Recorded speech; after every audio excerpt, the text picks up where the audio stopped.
Hi, welcome to Infusion, the podcast. I'm comedian Chris Patrick, aka Subclient Palmer, and I'm here with my co-host and significant other, Rach. Hey guys. And today we got a great show for you. We have she's a lawyer, an author, a radio show host. You may know her as, and she's also transgender, and you may know her as Ellie from Ellie 2.0 on AM 950, the progressive talk of Minneapolis. We got the one and only Ellie Krug on the show. Ellie, welcome to the show. Thanks for having me. I'm thrilled to be here. So, Ellie, can you tell us about your journey from being transgender and all that? Well, that's a pretty broad question. Try to narrow it down just a little bit. You just asked me how was the drive from New York to LA? Right. And he stopped along the way.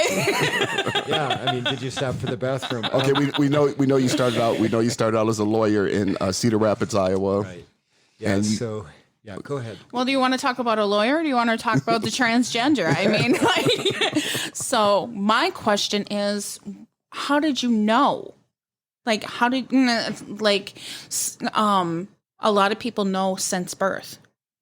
So, I think that part of this is we have to put everything into time frames.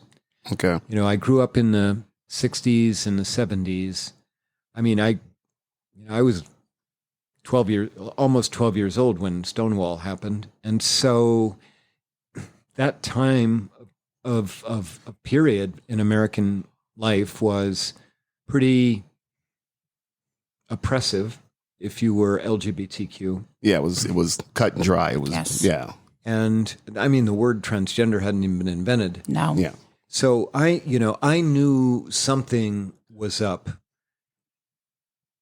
I remember my mother caught me once in the bathtub trying to shave my legs. Okay.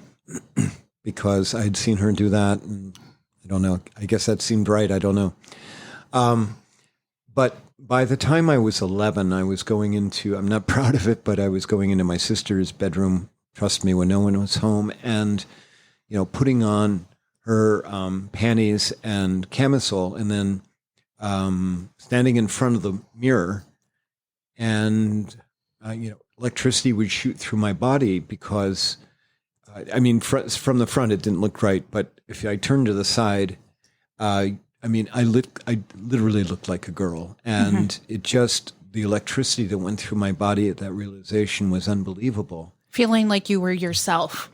Well, at 11 years old, I don't know what I felt other than like, wow, okay. Mm-hmm. And of course, I kept going back to that well. The problem was that, again, a society where the idea that your brain wouldn't match your body, come on. And I vividly remember seeing Life magazine when they featured Christine Jorgensen, one of the very first transgender people at the time, called transsexuals. It's a phrase that is not favored today. And I remember reading and seeing, wow, holy cow, this is, somebody, actually was, changed their genders and lived what Christine Jorgensen actually lived a very successful life. But it was, again, at a time when living authentically was not something ever really talked about. I remember in junior high, we had a gay counselor, and he got beat up very badly one night from something, and everybody knew about that, and he had to leave his job. So these were things about shame to be ashamed of. Right. I was a relatively smart kid, and I thought that eventually it would go away. Mm-hmm. Then I fell in love with a girl when I was in high school. She was a sophomore. I was a freshman. I fell in love, and I, thought, well, that'll take care of it. And, for a while it did.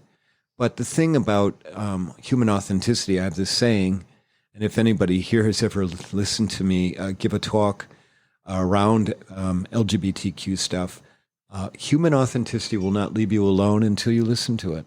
Yeah. It won't.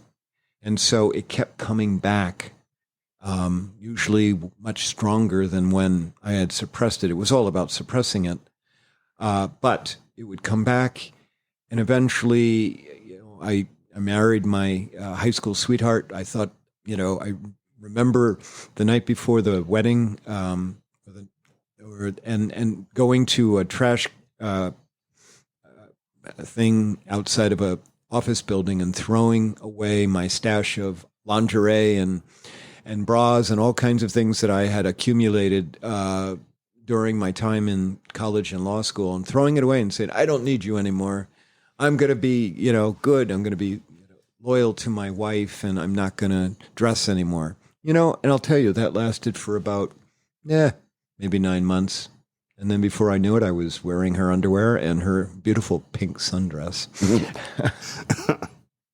So, and eventually I realized that it would not go away. And so I started down the road of trying to get therapy and find a therapist who could give me a mantra to stay married. I really loved my wife. It was a wonderful, wonderful, special marriage, a unique marriage. People would come to us and say, we're very jealous of what you have. We wish we had what you do. And so I tried to find a therapist to help me. And then eventually I had a moment of truth where I realized that someday I'd be on my deathbed and I'd look back and I'd regret not being braver to be myself. So then I ended up leaving my wife and transitioning. And then you went to Boston or whatever. You were in Boston. Yep. Going to college. I went to Boston College Law School. I went to Coe College in Cedar Rapids for undergrad, and then Boston College Law School. Learned how to be a trial lawyer in downtown Boston. I practiced with a large firm there. But there were a lot of temptations in Boston.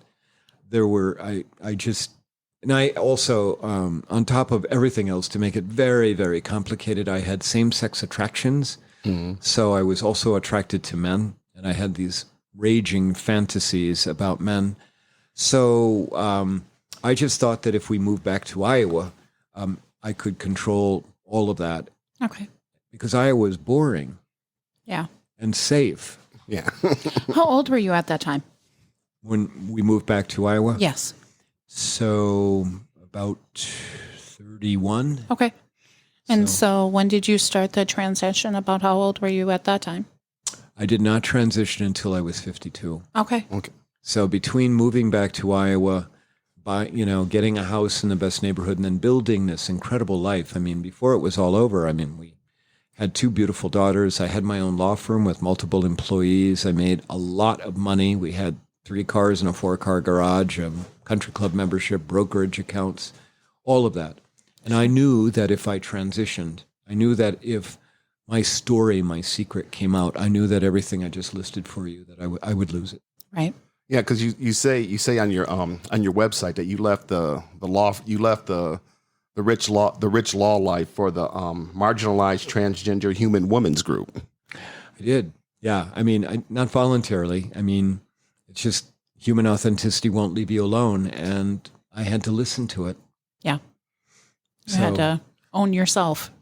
I did. And we humans are not, we're not born with human owner's manuals. Sure. Yeah. There's not like this big book we can go consult. Now, I don't want to insult people who are religious and believe that the Bible is important and all that. Of course, the Bible and the Quran, they're important religious texts. But the problem is, on a day-to-day basis, as we face the human condition, we don't have this thing that we can go to, like, look under T for transgender. Oh, this is what that means. And here's what comes next.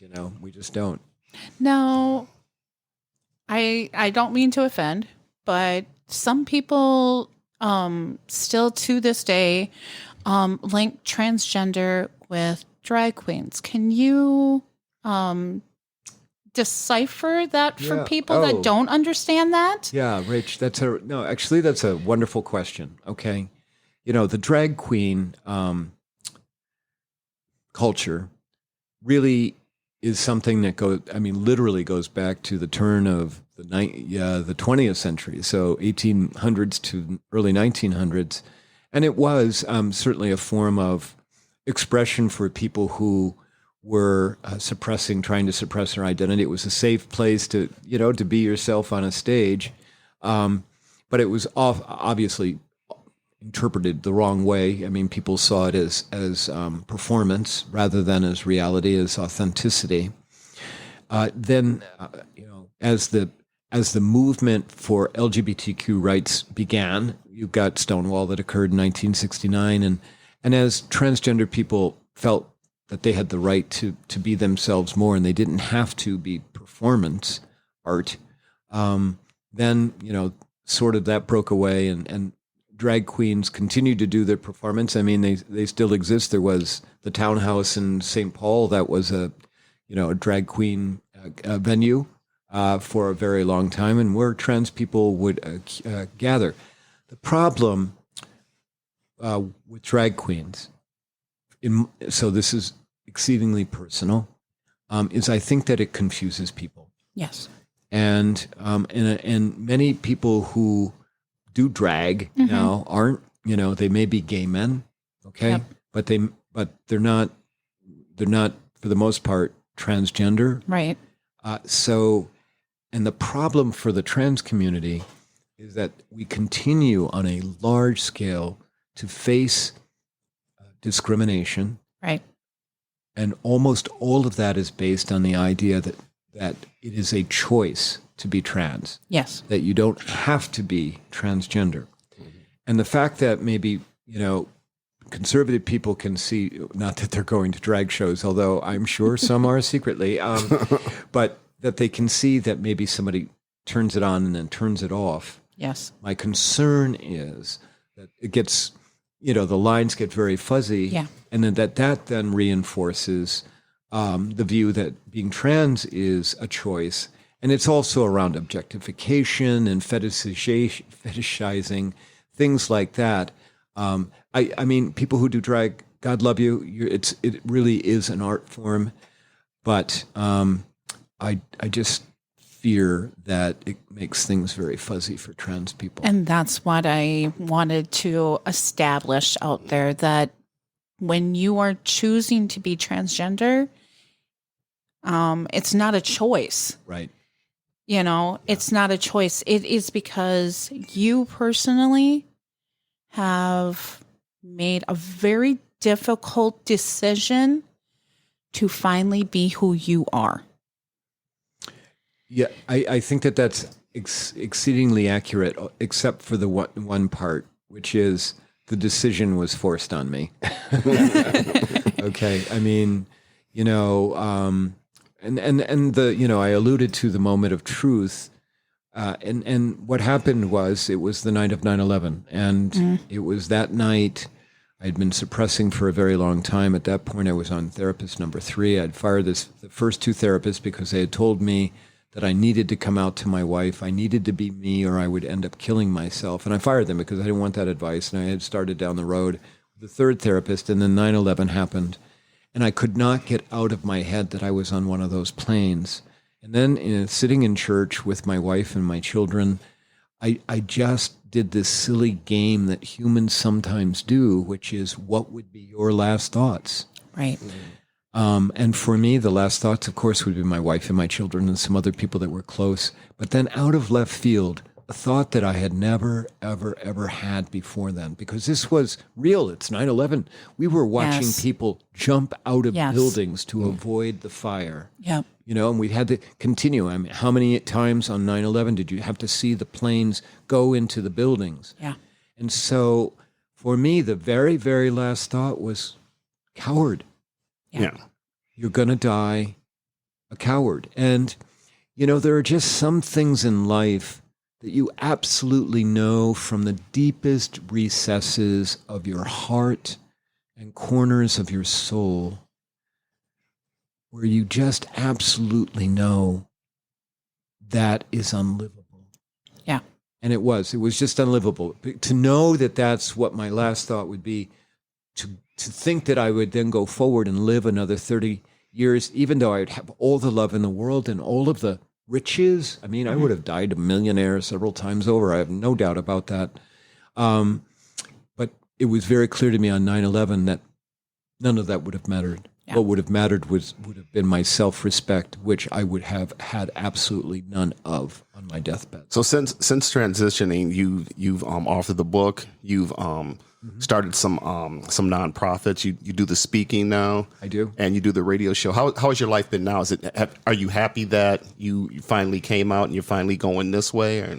Oh, I mean, I think that I'm a relatively contented and happy person. And the work that I do, I'm a hopeless idealist, and I wasn't able to do that when I was suppressing my gender identity because I couldn't be idealistic about the world if I wasn't idealistic about myself. And so my goal is to make a difference in the world. It really is. I mean, that's actually why I'm here talking to you. I'm just thinking in some little way it might help somebody somewhere. That's one of the reasons we wanted to. I wanted to do the podcast with you because I've heard your show. I listen to the station all the time. Great, thank you. when we're driving, it's like, hold on, Tom's on. I got to listen to Tom Hartman's show, and then of course, Yep. Now I get to listen to Matt McNeil. I've called into Matt McNeil shows a few times, but I wanted to have you on because that's one of the things is understanding, because we can look at this and go, well, this person used to be a guy, and it's like, well, have you ever talked to him? Have you ever, know anything about this person? Have you had the conversation? Yeah. Right. No, and thank you. And I really appreciate that part and all of, I do. But to finish about happiness. Yeah. I am content. Most of the days I'm happy, but I'm alone. And I was pretty certain that's the way that it would come out. Okay. Mm-hmm. I mean, I look relatively good for my age, and I look relatively feminine and female, but the voice is highly problematic in my dating life. There are a lot of men that I meet that, until they hear the voice, they're like, thumbs up. But then when they hear the voice, they are running away. And so, there is that gap in my life. Sure. And most of the time it's livable, okay? Mm-hmm. But sometimes, it's like, oh boy, it would be really great to have human touch. And it would really be great to be loved as Ellie. Yeah. To have somebody actually, love me. And the problem also is, so on top of all of this, is that my marriage, my ex-wife, we're talking like Cadillac, okay? Mm-hmm. Like Escalade, all right? And even Tesla. We're talking that kind of quality. Mm-hmm. And it seems that I attract a whole lot of Chevys now. Right. With the Hemi? I mean, I'm not going to settle. I mean, it's that age-old, I think, thing that many people, particularly a lot of women, have. So I'm not going to allow loneliness. Although I'm alone, very rarely lonely. I'm not going to allow that to drive me to get into a relationship where I, won't, be happy ultimately. Mm-hmm. Yeah, well, you seem to have a pretty successful life. I mean, you're a successful lawyer. You got what's this? Call for Justice LLC, and you got other LLCs, and you're also doing your talks. Can you explain more about what when you go out to talk? Do you talk to companies? Do you talk to groups? I talk all over the place. I talk to everybody. So, I mean, today I spoke to a group of legal administrators in Seattle, and then pivoted from that to a half hour later doing a 2-hour talk for the city of Carlsbad, California. Yesterday, yesterday was doing 3 trainings for a law firm. And Monday was doing a training for an international company that makes urological products, if you can believe it. So, so it's all, and then colleges, universities, nonprofits, all of that stuff. What I do is I come and I teach people how to get along with each other. Yeah. So my work, I mean, even though I'm trans, and I will certainly come and talk about how to be welcoming to trans people or LGBTQ people. Right. The vast majority of people want me to come in and talk about inclusivity for all humans, regardless of LGBTQ or skin color, how to make workplaces more welcoming to people, how to make them people feel as if they matter. That's really what inclusivity is, the extent to which humans feel that they matter. And then I have a training around allyship. I have training around skin color and white fragility. And I have some motivational talks. I gave a talk last week about, it's titled Change Genders, Change Perspectives. So, many people, trans people, talk about coming out. Mm-hmm. That's actually the discussion we're having right now. Yeah.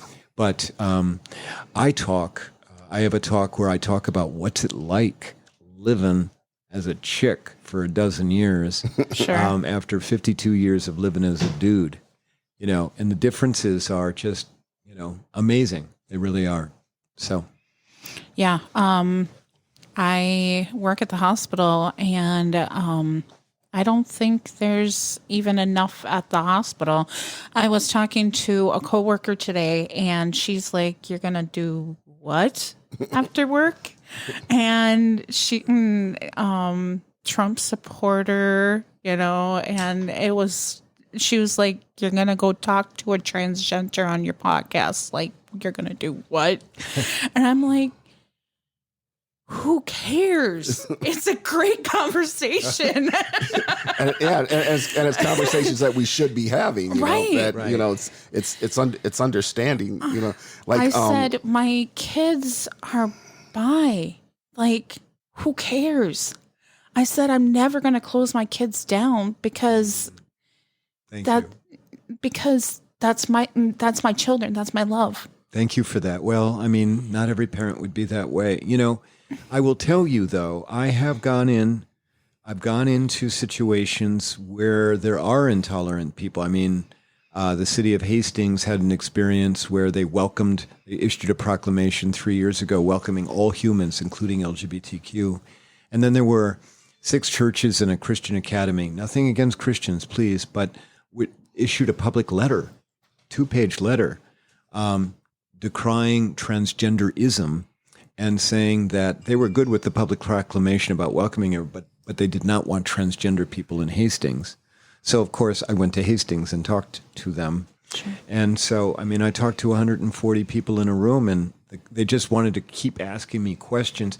All was very respectful. Mm-hmm. My answers back were respectful. The one thing that I did not do, and I want to make sure that your listeners understand this, the one thing that I did not do is I did not shame them. Mm-hmm. And I did not yell at them. And instead, I talked to them as humans. Yep.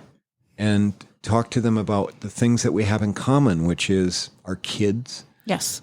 Trying to survive the human condition. Yep. Wanting to be safe, And that's what I did with her. I said, you love your daughter, I love my children. And I think that's where people... I think that's where they close the gap. When you start shaming and it starts closing people down. It does, absolutely. When you start hatred, it starts closing people down. Yep. So you can only open conversations with love.